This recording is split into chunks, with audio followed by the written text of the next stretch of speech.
Hey, what's up? I'm Atia Babcock, and I'm here to talk to you about getting and keeping your horse's go button responsive.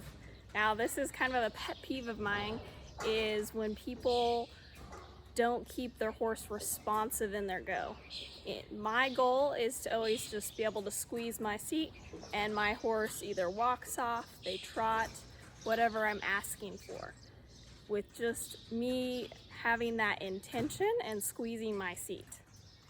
But a lot of times what I see is people either kick and then they keep kicking, or they ask for a trot and their horse gets halfway across the arena before they actually trot. That's what we don't want. So why is it important to keep your horse forward?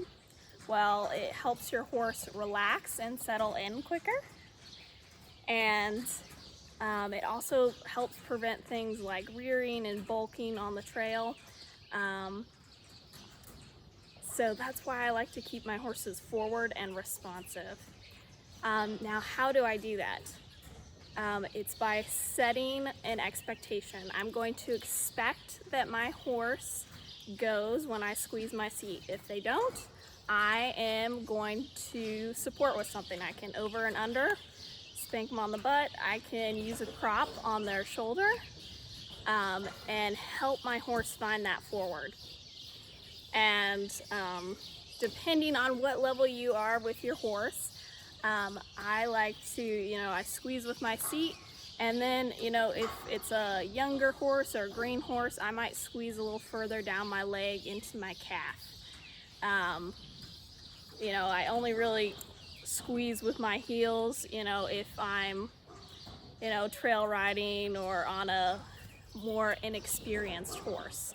What I'm looking for is to always raise the bar and get my horse more responsive to my cues. So like Ember, I want to do, all the fun stuff, all the flying lead changes and all that stuff. So I'm going to expect her every time to respond off my seat.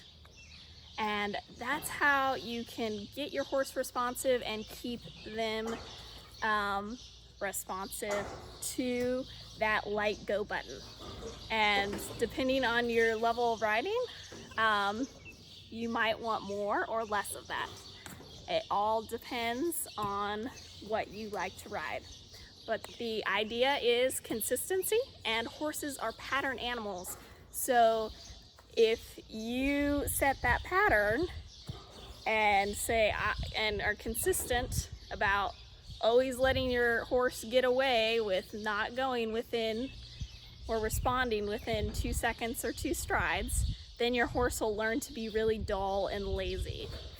It's the release that teaches. So you always want to work on getting your horse light and responsive off your first aid or your first cue. I hope this helps you. Please share this video to anyone you think might be interested. Thanks so much. And always remember, your spurs are never for forward, always for laterals. That's why I recommend using a crop or a Makati rein to help get your horse forward. Remember with your crop that you have 4 taps to get your horse responsive. So if your horse is doing nothing and you're tapping, tap a little harder.